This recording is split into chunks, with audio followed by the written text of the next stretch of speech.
Hello, people. Welcome to Mainevent Boxing Talk. I've got my co-host with me here, Tom. How are you, Tom? I'm doing quite well, Nathan. How are you? I'm good, yeah. Right, let's kick things off. Jamal Herring stops Carl Frampton in 5 rounds. Well, it's no surprise. We talked about this, me, you, and Spencer. Hold on, let me mute that. And we talked about this, and it's no surprise. And also his frame of mind going in, this was his last fight. So he gave us a good time. He put on some good shows, and I think it's the right time for him to quit. And he looks so small compared to Herring, didn't he? Oh, yeah. I mean, don't forget, he started his career at featherweight, didn't he? And then what weight was this? No, he started his career at super bantamweight. Right. And then went up. So this is his 3rd weight that he went up. So this was a weight too far, and he was probably 3 or 4 years past his best. Deteriorate. Right. Well, you got to take your hat off to him and wish him a happy, healthy future. But if he'd not pushed, if he'd stayed at super bantamweight, he'd still be a threat. He'd still probably be a world champion to this day, if he'd stayed at that weight or stayed at featherweight. But this weight was just too big, you know. He was too old. No, he got too old too quickly, and he was just too small. And Jamal Herring is Do you think it was do you think it was lack of training, or just that he grew out of the weight? I just think, at super bantamweight? Yeah. I think he just wanted more money. I think he could have made the weight if he'd wanted to, or made featherweight or super bantamweight. If he was to drop down to featherweight or super bantamweight, he would win a world title. But because he pushed his body to more what it could do, you know, he was never going to do anything more. He'd had a long career, tough career. He had some long fights, and it took it out of him. Probably 3 years long. Those big fights he had shortened his career by probably 4 or 5 years.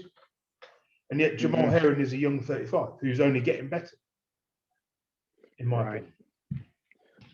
He was very good, but I just felt he was, you know, like you say, past his prime and in over his head. That's not taking anything away from Herring. Herring was excellent. No, but if you look at the career, obviously Herring will never have the career that Carl Frampton had, with all those defences, you know, and unifications. Yeah, that's true. But still, you gotta give it to him. You can't take anything away from, you know, the current champion. Okay. And in other news, I mean, there was nothing interesting on that card. In other news, Tim Tszyu stops Dennis Hogan in 5 rounds. I was very impressed. You know, I was impressed with his punching power, and his stamina, but I noticed he was throwing very wide. He was going too hard for the knockout. Yeah. And if he was in there with a guy who was more of a sharpshooter, he would have gotten busted up because he was wide. And somebody who knew how to box close and get outside those winging punches could have done some damage on him. So he's still a work in progress, but he's got a great future as long as you know, he corrects that looping wideness that he throws. He tries to throw. You know, he'll 24. Yeah, well, at 24, I mean, he should be approaching his peak. Yeah. Right.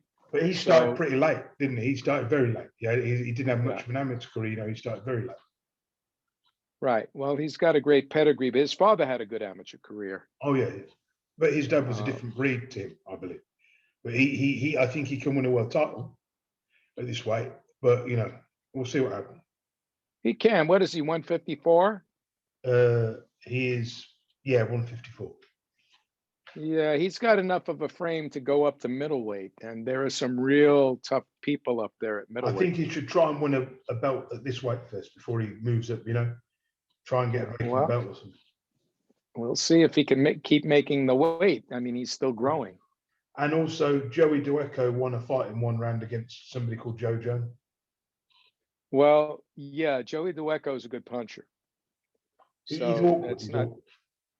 He's awkward, and but he can punch. So what are you going to do? You know that the guy can swat. And Joe Jones, have you ever heard of him? No. Right. Well. Did you see it?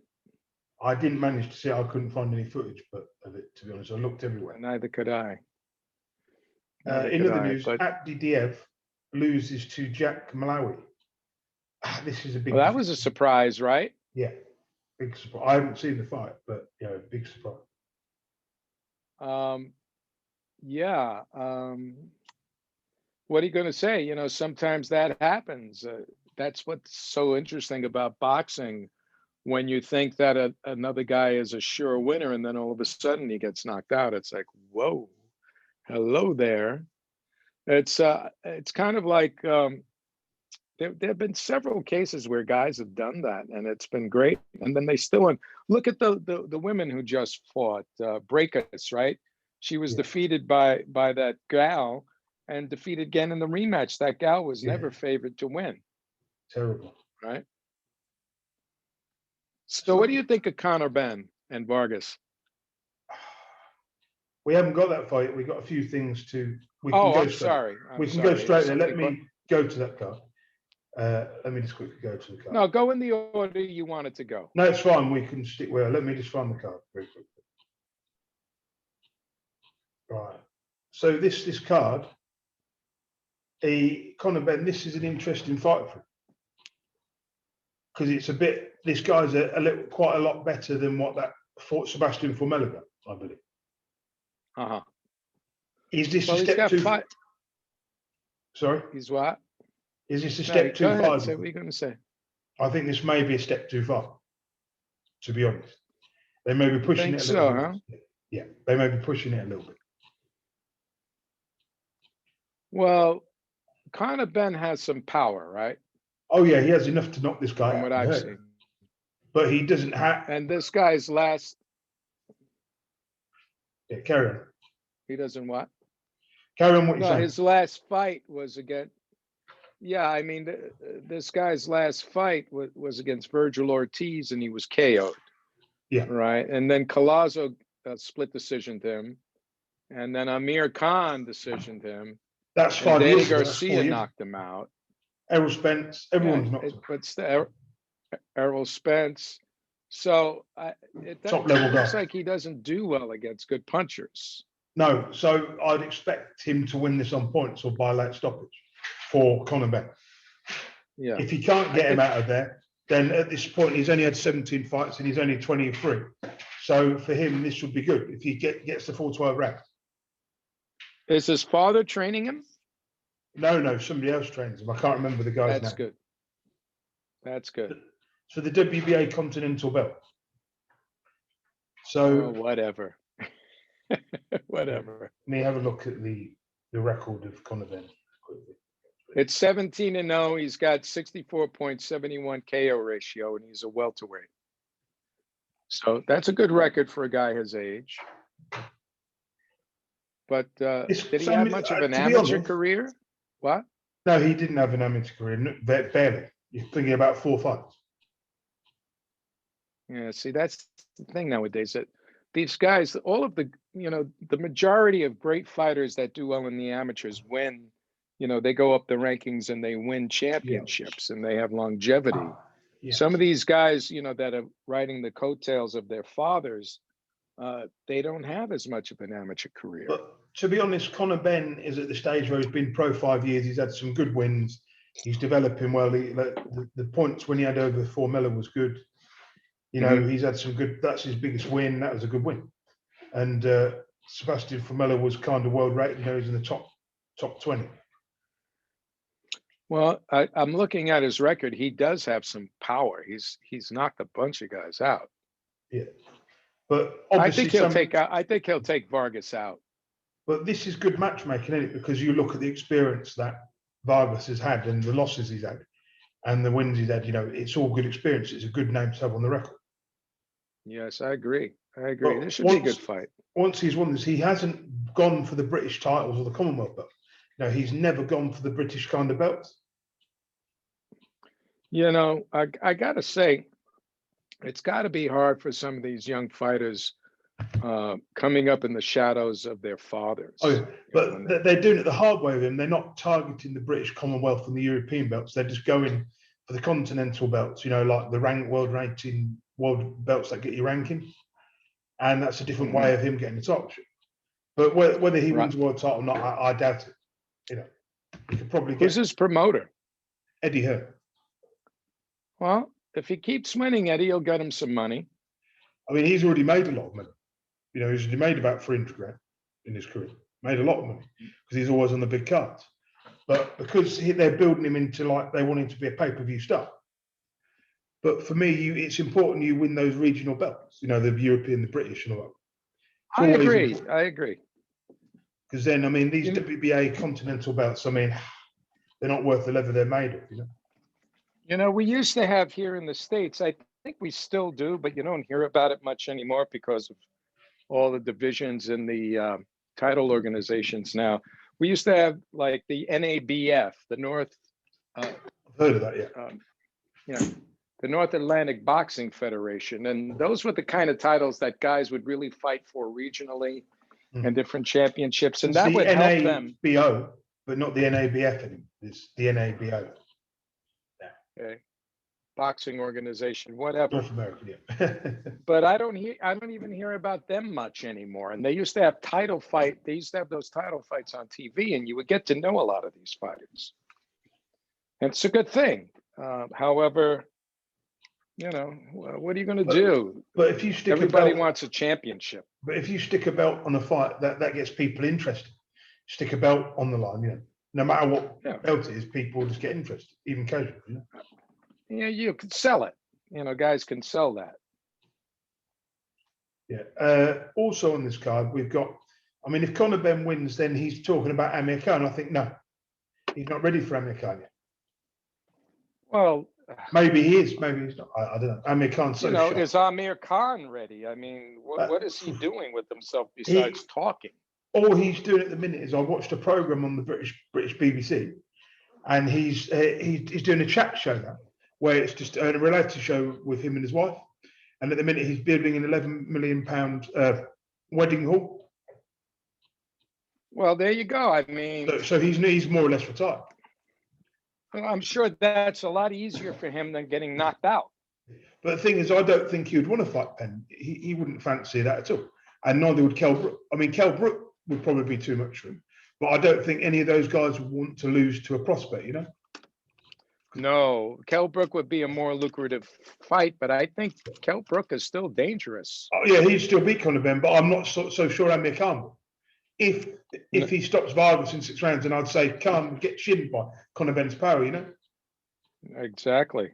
And could you imagine losing to a 17-fight prospect when you was a former world champion like Khan? It doesn't look good on the old resume. No, it would probably cause a retirement too. If he was to lose that, then there's no way back. All those big money fights are gone. So Khan can afford to turn down these kind of domestic fights, you know? Like true. Like if you stick Amir Khan and there was someone like, you know, Sam Eggington, there's a huge probability he may get knocked out or get chinned, or even a Ted Cheeseman would probably beat him, to be honest. Right now, Cheeseman's a tough customer. Cheeseman would knock his head out. But skill-wise, obviously, Cheeseman, you know, would catch him. The thing with Khan, he can beat anyone, right? But if you land on his chin, he's gone. He's got no chin. Yeah. To me, Amir Khan is virtually retired. Oh, yeah. He's been virtually retired for the last 3 or 4 years. Yeah, because he just blah, blah, blah, blah, and he doesn't fight, you know? He did have those couple of comeback fights. Then he lost to, what's his name? God, forgotten his name. Spence? No, he didn't fight Spence, did he? The other guy, he fought somebody else. Crawford. You're not talking about Canelo. That was he fought Crawford. He fought Crawford. Then he had a fight against Billy Dib, and then he went back into his little semi-retirement. Well, okay. He should stay there. Next on this bill, we've got 2 women's fights. We've got a girl called Shannon Courtney who's fighting Elaine Bridges for the WBA female title. This is kind of a nothing fight. Shannon Courtney's been overhyped. She's already lost in this. Elaine Bridges is a good-looking Australian girl who's never really beaten anyone. So it's an easy world title for the British girl. And then we've got Savannah. I'm trying to find the card. Hold on. I've got it in front of me, so I've got it. I'm trying to look for it because, oh, here it is. Yeah. Okay. Thanks. Savannah Marshall will Well, be fighting a girl called Maria, who I've never heard of before. Savannah Marshall beat the Olympic gold medalist. What's her name? Clarissa Shields. Beat Clarissa Shields. oh, but that Beat was in the in the Olympics, amateurs. yeah. Not in the Olympics. She Oh, beat her in an amateur bout it. But that right. means nothing. But Savannah Marshall is definitely a world-class fighter. For a time, she was Right. promoted by Floyd Mayweather. So this is the heavyweight title, right? No, this is the middleweight title. Why does Female it say middleweight. heavy in here? Doesn't it? Says Savannah Marshall World Boxing Middleweight title. Oh, I'm looking at Gabrielis and Right, Gaitan. I'm sorry.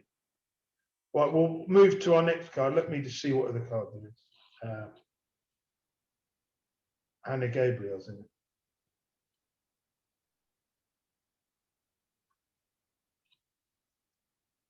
Look, see if they've updated the card. There's some good fights coming up here too. Are we going to talk about Joe Smith? We need to talk about that other action that happened at the weekend. The Uzbekistan guy. Right. I think I watched all those fights. I don't remember the names. I posted them on the boxing site. Let me look for his name very quickly. Let me see here over here on main event. It was a Uzbekistan card in Uzbekistan. Right. I saw that there. Oh God, where is it? Let's see. You know, those Eastern Bloc states and Russian states and, you know, former Russian states, that they're producing a lot of dangerous people. That was it, Zhalov. Let's see. Zhalolov.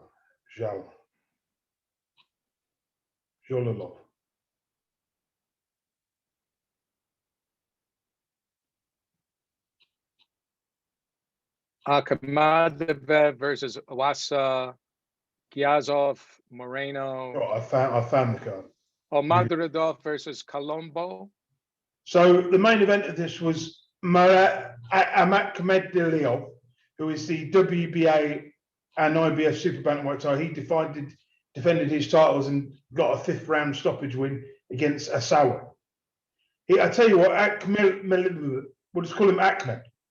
Ahmed put on a great performance. You know, he's heavy-handed.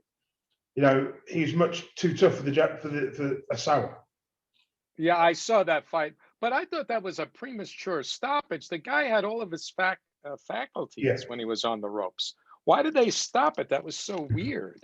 I don't know. A lot of these countries, they have weird refereeing. There's a lot on this card. There was a lot of talent, you know, that I'm impressed. Uzbekistan is the next superpower of boxing, I believe.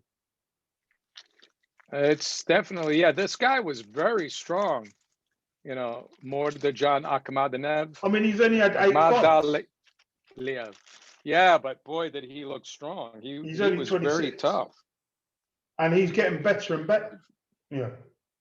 Hey, sure look better. He sure looked good to me. But to win 2 world titles in only your 1, 2, 3, 4, in your 7th fight is impressive, isn't it? I would say so. Wouldn't you? Let me see. And the rest of the card was just filled with tripe. Basically, the rest. I mean, there's one guy who's good, a guy called Bakhador Zhalolov, who is 6'7", 26 years old. He reminded me of a young Vitaly a little bit, you know. Very, very good. Obviously, Uzbekistan has a history. Doesn't have a rich history of heavyweight, but Ruslan Chagayev was their other heavyweight champion. I seem to remember that name. Oh, Chagayev, yeah. Okay. Ruslan Chagayev. I remember him, Ruslan. Yeah. Very, very good fighter. So he basically, Zhalolov beat a guy called Kristap Zutis from Latvia, who I've never heard of before. Wow. You know, it's great that we're able to like have access to boxing in all these countries and have video of it. And then also there was some other cards which were filled with guys who. Then there was a guy called Glazov who beat a guy called Moreno for the title. But I saw that. Yeah, but then but they used a lot of African fighters. Did you notice that on this card? I watched they used a lot of fighters from Tanzania. Mm-hmm. There was one guy. I mean, it's closer than trying to import someone from Mexico. Oh yeah, there was another fighter on this bill who, let me just find his name. See who his opponent was. No, that's the wrong one.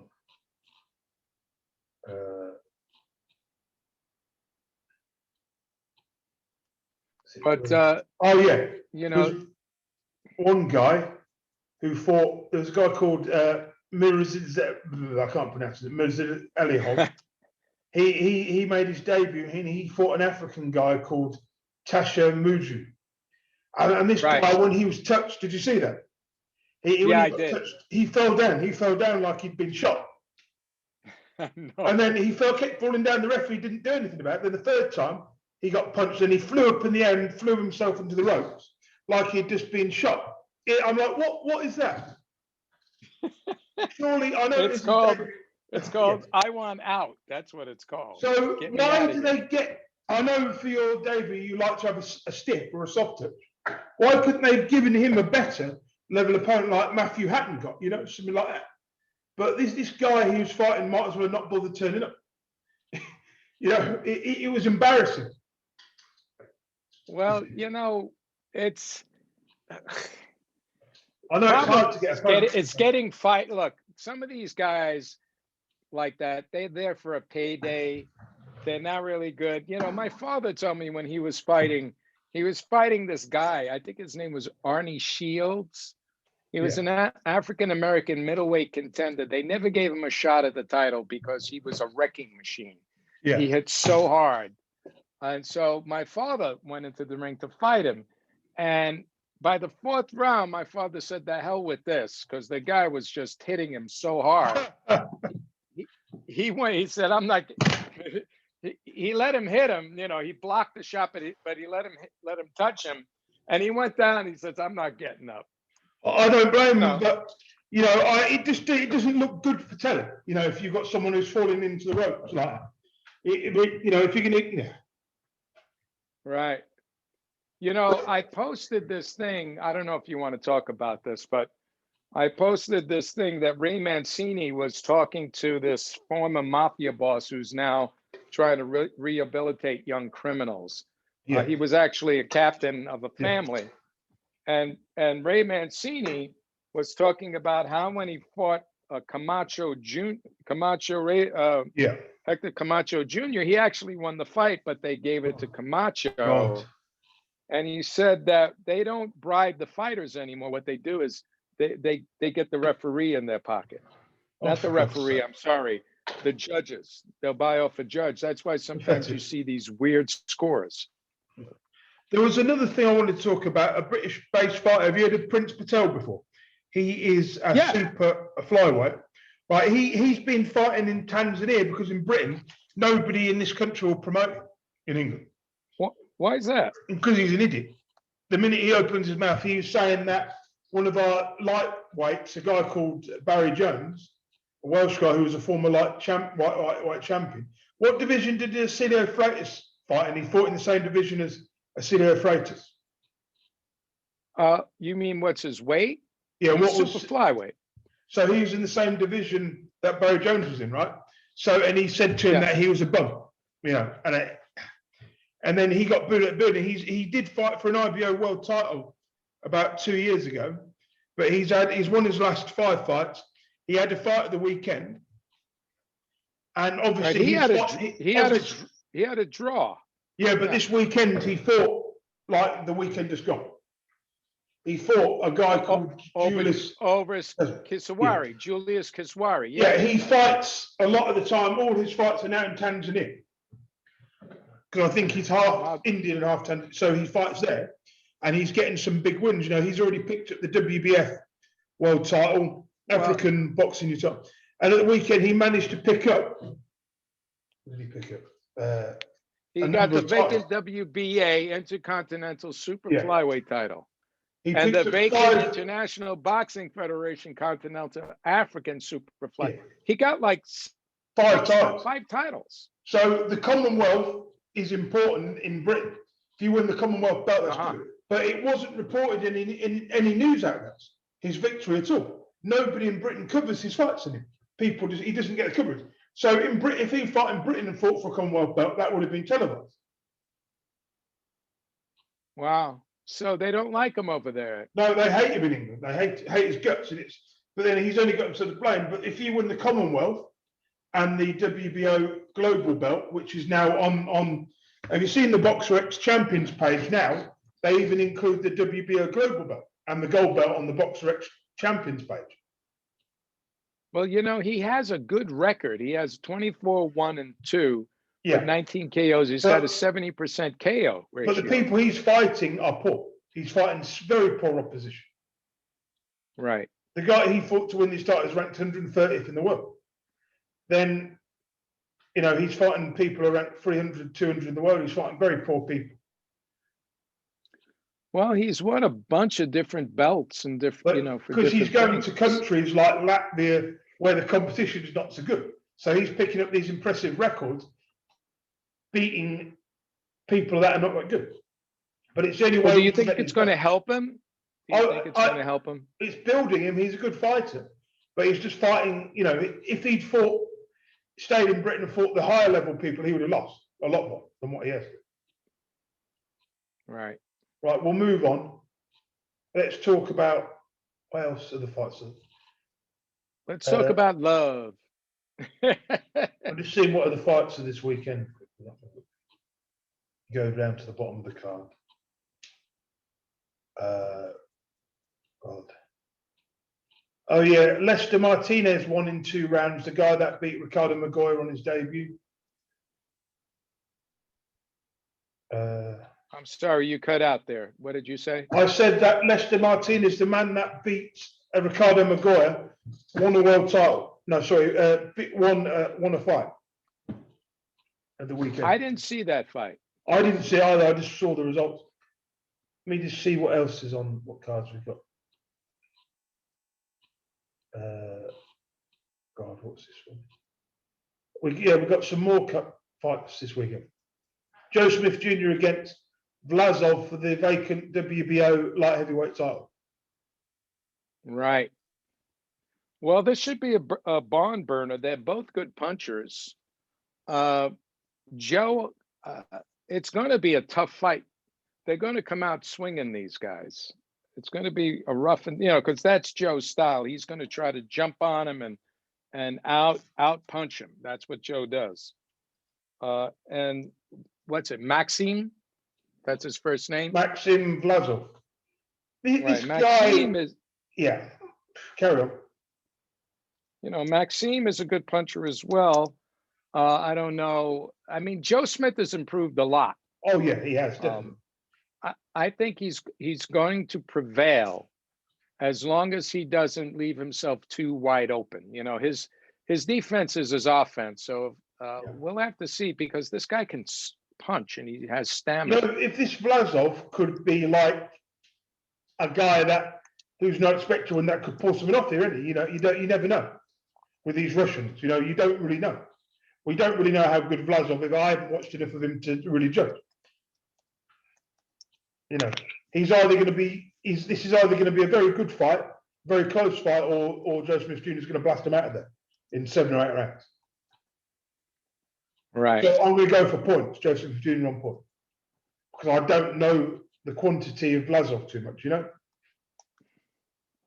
Could we see an upset? I don't know either. So we'll just say Joe Smith Jr. on points or late stoppage. But I think it's going to be tougher than what we think it's going to be. I think it's going to be tough on both fighters. I think Maxime has a better pedigree, overall pedigree. But there's something about Joe where he just, if he can get you on, backing up, he's going to run all over you. But he can be outboxed.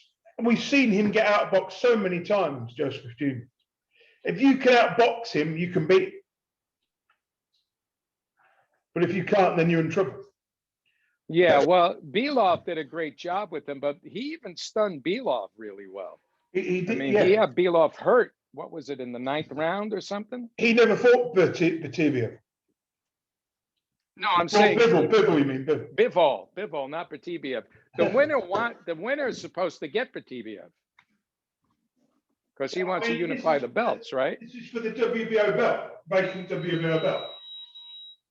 Right, but the point is that the winner should fight Batibiev. In a unification for the 3 belts, yeah, but I don't think they will. I think with Joe, they'll get him a couple of defenses. Then in the 3rd defense, they'll get him a unification. Maybe in the 1st or 2nd defense, you know. But I'd like to see him defend that once, then go for unification. Because Beterbiev could move up too. Beterbiev is a heavy guy. It's cruiserweight, yeah. But I think Joe. What I'm saying is, I don't think Joe is going to be, if he wins, is going to be a long time champion. You know. Yeah, I got what you said. I think he'll win a belt. He'll probably defend it once or twice. Have a fight against an elite guy for unification, then he'll lose again. But this, for me, this is his best ever chance he's going to have to win a world title. If he doesn't do it now, he never will. That is my opinion. I would tend to agree with you. I mean, how many shots can he get? He's already had 2 or 3 shots. So. Well, he beat 2 former champions. So he's no pushover. He beat Bernard Hopkins. He beat Alvarez. No, but there are better people coming up. There are people that are better than him that are coming up in the next 2 years. Well, he could also fight Kovalev. Yeah. Kovalev cleans his act up. Okay. Also on this bill, back in action, is the overhyped and overrated Effie Ajagba. Who will be fighting a guy called Brian Howard, who I believe I may have seen. I saw him when he lost to Frank Sanchez and Umar Salamov. Now, okay, so wait a second. Did you say Effie Ajagba? Effie Ajagba, yeah. The heavyweight? Yeah. Oh, what? So you think he's overrated now? Yeah, I do. I've always thought he's overrated. Well, I would tend to agree that I would tend to agree that on the basis that he didn't have enough amateur experience. So this guy that he's fighting, let me see here. I got it up here on not very good. Brian Howard. Brian Howard is not very good. Brian Howard, let's see. We knocked out in 1 round by Carlos Negro and lost to Frank Sanchez. Frank said Sanchez. No. This guy is an absolute bum. He's going to knock this guy out in 1 round. Right. I've seen this guy fight. Right. Effie Ajagba has no chin. We've seen it. Did you say Effie Ajagba? Did you say joke ba? Effie Ajagba, sorry, I said. But Agbe over the height man, he's got no chin. He's proved. I mean, I remember when he fought Jonathan Rice 2 years ago. He got a draw, or a year ago. He struggled with Razvan Kajanu, who was a terrible fighter. He got dropped by Ilgo Kaladze, who is a blown-up cruiserweight. You know, it's not good. I don't think he had a draw. He doesn't have a draw on his record. No. But I said he struggled to beat Razvan Kajanu. I said. Right. Okay. Well, he got it. He got the TKO on him though. Yeah, but it took him 9 rounds. You know. Well, like we said, you know, I think he's more of a work in progress. Oh yeah, I don't think he'll ever win a world title, but I can see him fighting for a world title. I think he'll be a contender. I mean, he's 26.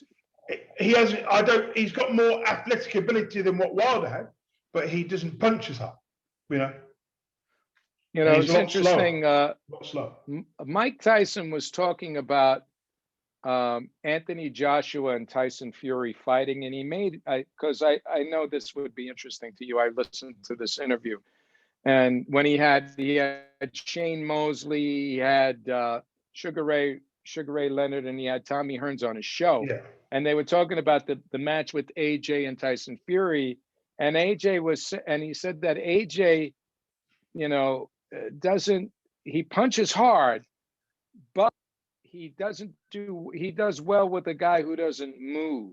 Yeah, who's statutory. And Tyson can punch and he can move, so he predicts that. Yeah. But he said that Wilder, you can't go by the fight with Wilder. He said that AJ punches slower than Deontay. Yeah, he does.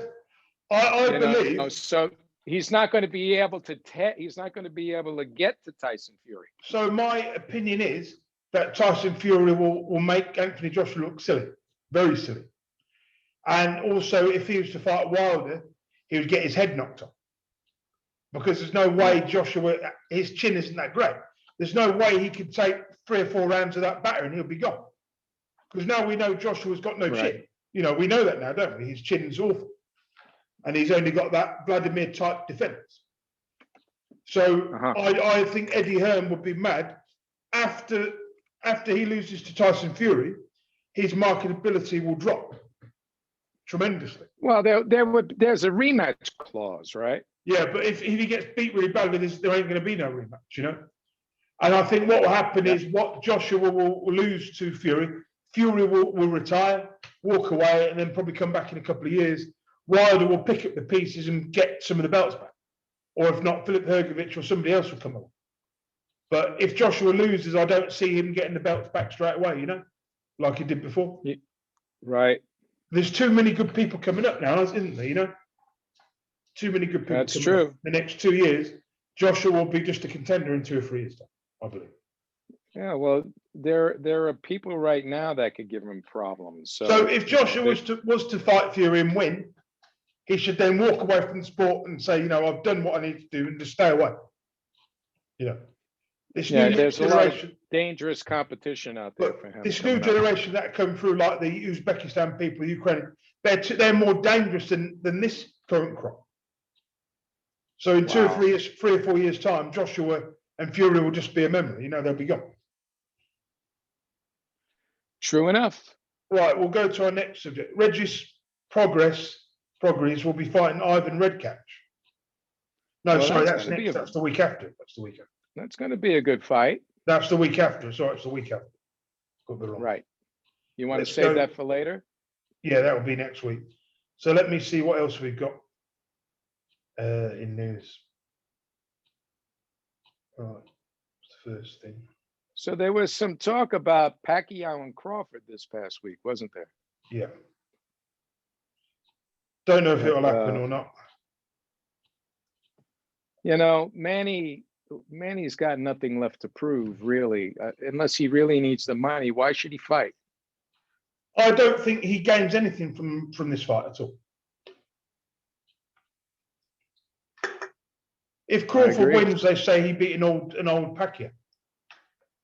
Exactly. There's nothing to gain from him from taking this fight, other than Pacquiao's name. I remember we're talking about the same Pacquiao that got destroyed by Jeff Horn. You think he was destroyed? I don't. No, think but he didn't look good. He looked terrible. He was bum rushed by a bigger guy. The guy was fighting dirty. He almost had him out. Jeff Horn should have never won that fight, in my view. That is not a reflection of how good Pacquiao is. Yeah, a lot of people thought that he did not win that fight, that he got a hometown decision. But whatever, it's the same thing as when Manny Pacquiao lost to Tim Bradley. Do you remember? Yeah. What do you think of this talk about Wilder and Dillian White? I mean, you think they're going to make that fight? No, not at all. It's a dangerous fight for both of the guys, isn't it? Yeah. I mean, maybe Wilder. I like to see I would like to see White in with Luis Ortiz. Yeah. Again, I think that would be a dangerous fight for him. Even more dangerous than the Povetkin fight. Well, Povetkin was shocked, so shocked. Was a stand-up boxer. Yeah. You know, a little bit different. Wilder's awkward and fast and a lot of power. Wilder will knock his So, head yeah. off within 3 or 4 rounds. And I also don't think White would beat Ortiz even as he is now. You know, he'd have nothing to gain from that fight at all. Other than an old man who's already been beaten twice, you know? Right. Plus, we got Ergovich coming up. He's very dangerous. For Yeah. me, he's the next guy. He's the next guy, I think. Heavy-handed. Yeah. Little slow, but heavy-handed, boy. Oh, yeah. And He's big. like Joe Joyce, but better. I would like to see those two. Let me see what else there is. The updated Ring Magazine pound per pound rankings have come through. Ah, yeah. Where are those? Let me see. Number 10 is a guy called Loka, who I've never heard of. Number 9 is Josh Taylor. 8, Lomachenko. 7, Estrada. 6, Teofimo Lopez. 5, Errol Spence. 4, Alexander Usyk. 3, Terence Crawford. 2, Inoue, and 1, Canelo. How does Inoue get above Terence Crawford? That's why I wonder. Yeah, That's stupid. I mean, it's just stupid because he knocks guys out. You know, Donaire exposed him. Oh, definitely. Yeah, but Terence Crawford should be number 2, and then number 3 should be Teofimo Lopez. Canelo's number 1, right? Yeah, which as he should be. Usyk shouldn't be at number 4. He doesn't hold any belts anymore. Yeah. I don't know.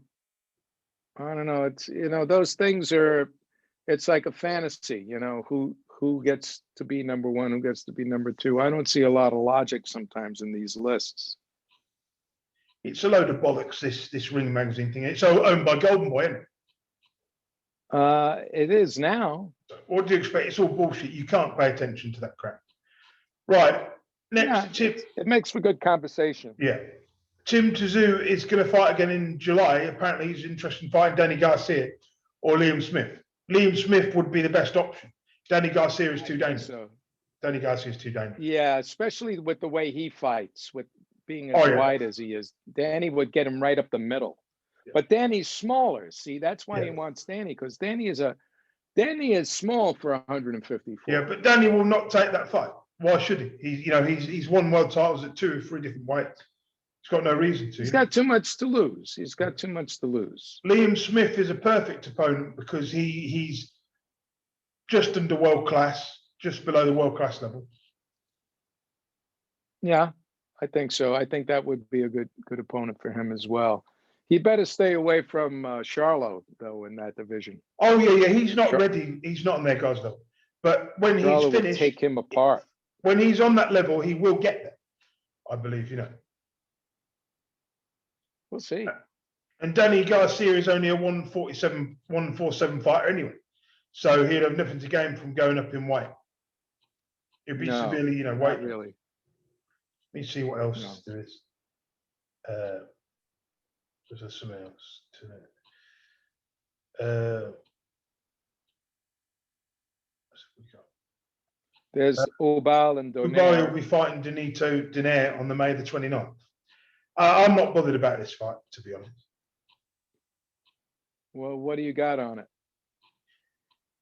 Just that he'll be making the fight. He'll be fighting Donaire, and that's all I got. Yeah, Obal should win. I mean, he did win over Villanueva, who was a decent fighter. Yeah. And so, but it looks like he's never fought the class that he's not in the same class. He's 17-0. He's young. He's strong. Yeah.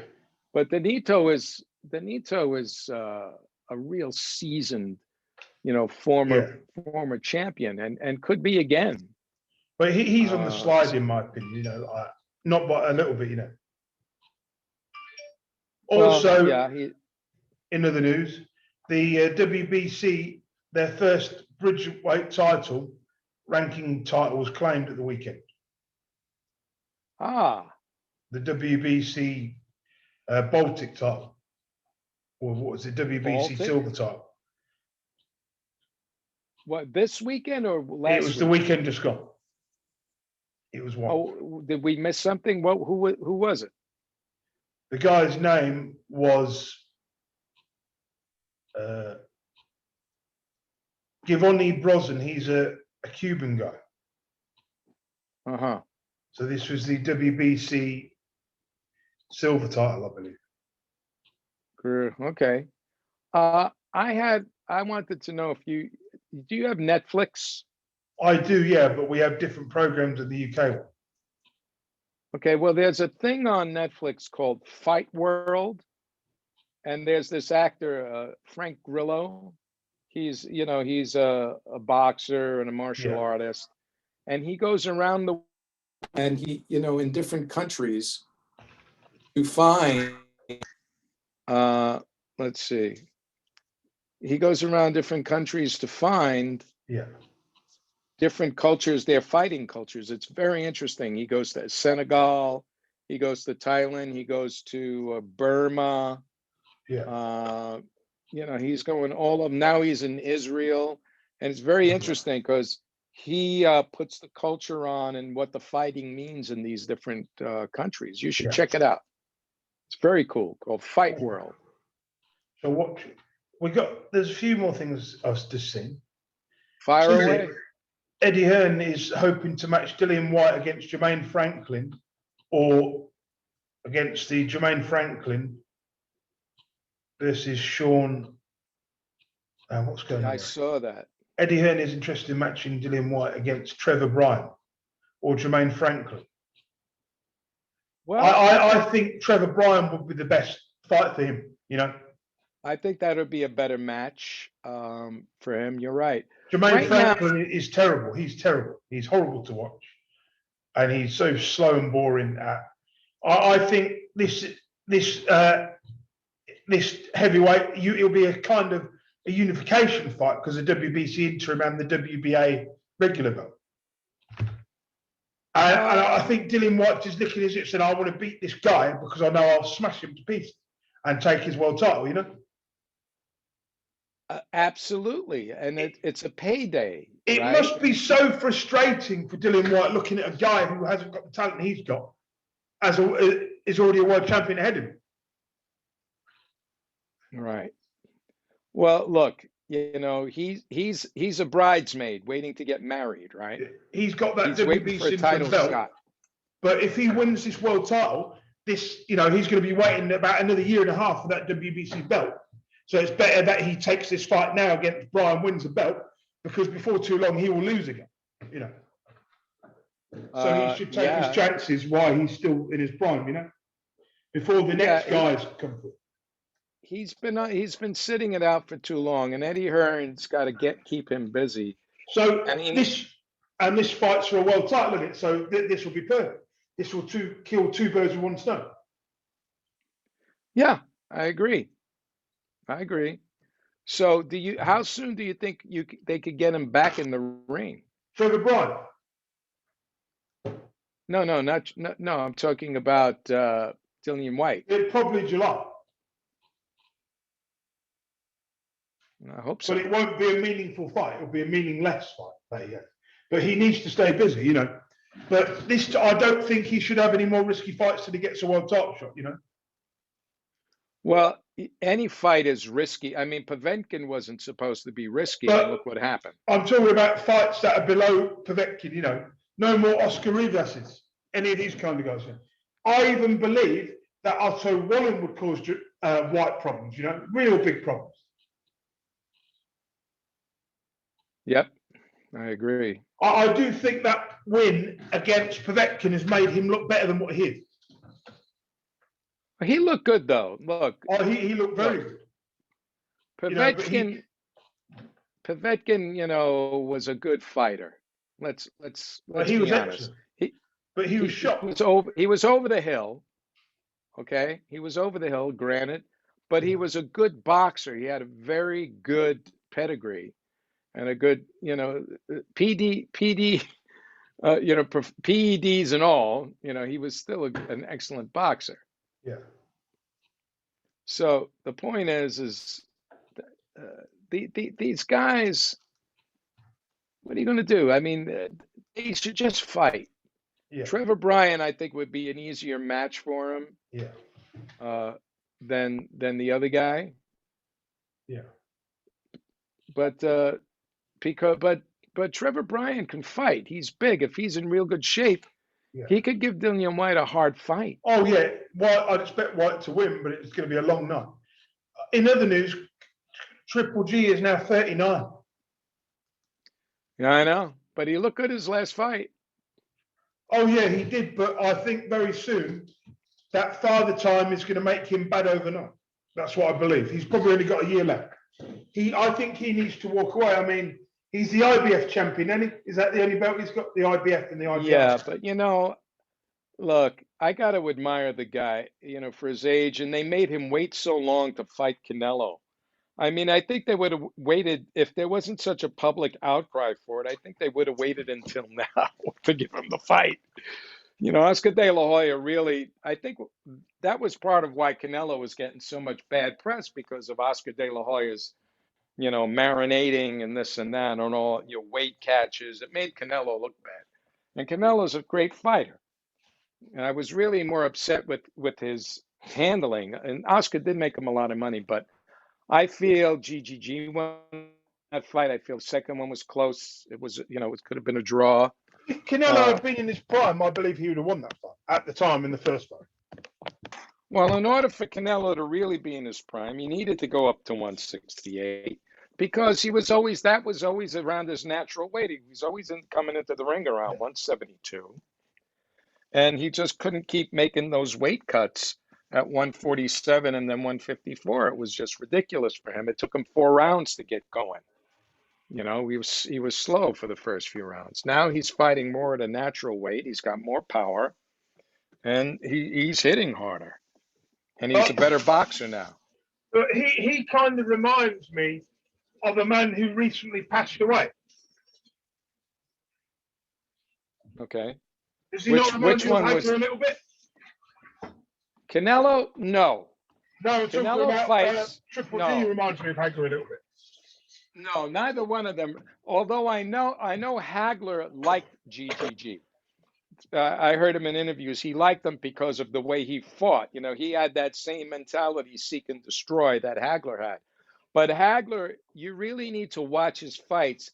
Hagler was like a throwback. He could switch left or right, but his boxing was so good. He'd fight bigger guys. Marvin was not a real big guy, but he would be able to get inside. He'd be able to work inside. He could fight you from the outside.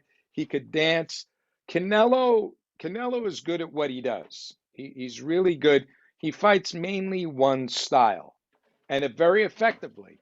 But that's why I think Floyd was able to beat him. Floyd had more of a boxing IQ, and Hagler's boxing IQ was really good. And then he could just switch into fight mode. Canelo was a novice, and people forget that fight was what was it, 8 years ago? Well, a novice. What's a novice? Basically, that fight was, what was it, 2013? Mike Tyson won his title when he was what 21? Year did Mayweather fight? Is it 10 years ago Mayweather fought Canelo? Yeah, but Canelo had 30-something fights. But what do you mean novice? It wasn't that. What I'm saying is he wasn't the fighter he is today. If you took a prime Mayweather now and put him in the ring with Canelo would destroy him, even now. I got to be honest. When I used to watch Canelo, he would get tired in the middle rounds because of the weight cuts he was doing. He would come when you saw the weigh-in for his fight against Floyd. He fought like at a skeleton. 154 2 years longer than what he should have done. Like I remember when he went. Do you remember when he went back down to 154 to fight Liam Smith 5 years ago? That was a complete waste of time. Exactly. But see, he came in at 152 for that fight with Floyd. Yeah. His camp was so confident. Oh, we'll even do 152. Floyd never asked them to go to 152, and Floyd said, "I'll take it." Didn't he come in at 180 for his fight against what's his name, Cesar Chavez Jr.? He was up there. But the point being is, what I'm saying is, you want to compare Hagler to Canelo. I think I mean, Hagler should Hagler have beaten to Triple Canelo. G, I meant. Hagler to Triple G. In the way Yeah, he I think started. they're similar in their mindset on how they fight, and they're both good. They were both when they got a box. They both had great jabs. They both had great jabs. Marvin had a beautiful right jab; it could knock you out, and so does GGG if he catches you right. That's his most powerful weapon. His jab will bust you up.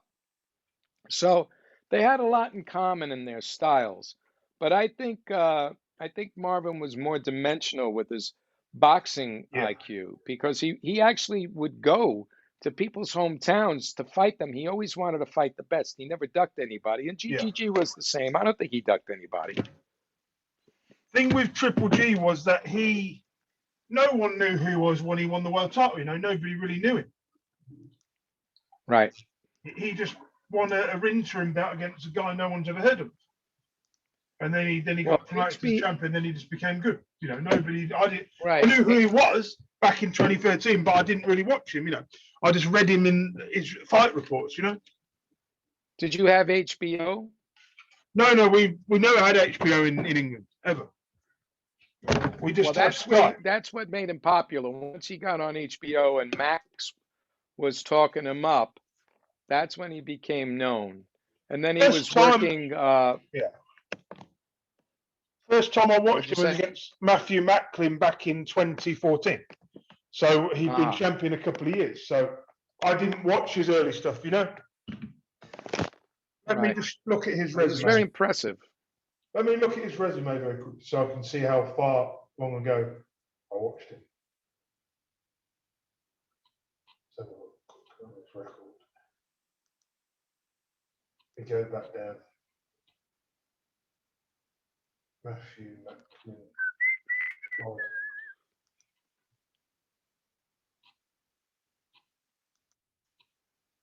First time I saw him was 2013. Uh-huh. And that was, about. Well, he doesn't have much. He's looking for another big payday before he retires. I think that's what it is.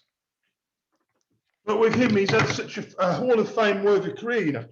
I am happy that I've seen his best fights. Yes, I agree. But he still doesn't get the recognition he deserves, and he never will until he's retired. Well, I don't think that's true in the United States. Boxing fans have followed him, and so has Mexican boxing fans. He was that Yeah, thing, who was he with? He was with he was with Diaz, right? Who was training him? yeah, I forgot. yeah. I can't But remember, man. he was always promoting like, being wearing a sombrero and Yeah. doing that, all that kind of crazy stuff. Let me see what else there is.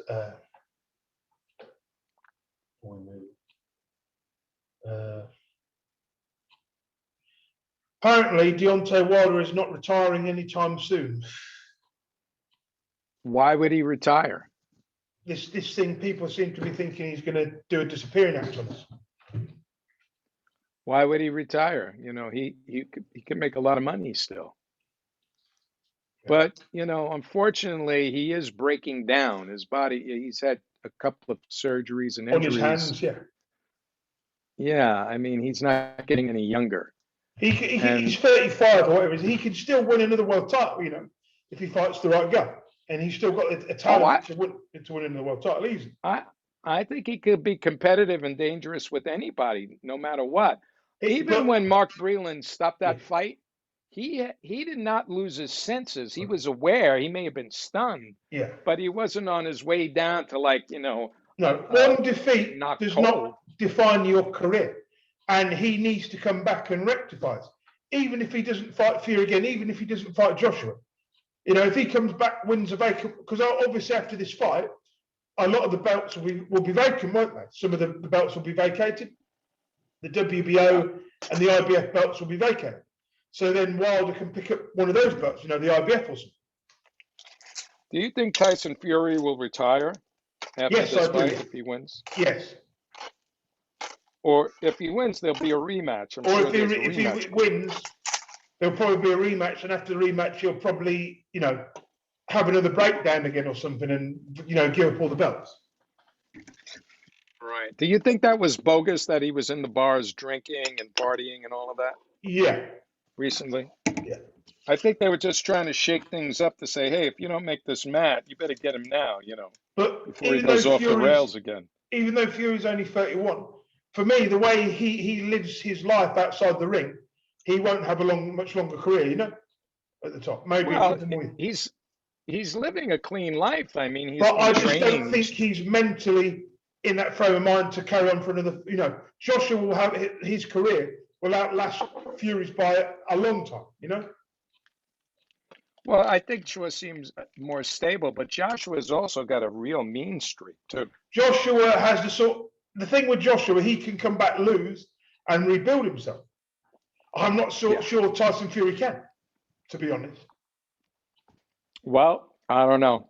I think Tyson Fury, and that is the fight everybody wants to see. But if you look at all the heavyweights, I think Dillian White is mentally tougher than all those guys. That's what I believe. He's mentally tougher than Joshua is. I can see. Well, his conditioning and his punching looked much better this last fight. If he used to fight Joshua, he would have a real chance of chinning Joshua, I believe. Well, they fought before and he got chinned. But that's 6 years ago. They were both novices. Oh. Again, they're both novices. Yeah, that's old news, isn't it? I'm sure Joshua doesn't want to do it again. No. What else was there? I think that brings everything to the end. I'll talk to you once the podcast is over. So we've more or less finished now. Oh my God! All right. Well, great. It was great talking to you. Let me just stop recording. Right, people. We'll be back either next Thursday or next Friday. Spencer should be with us, and take care, people.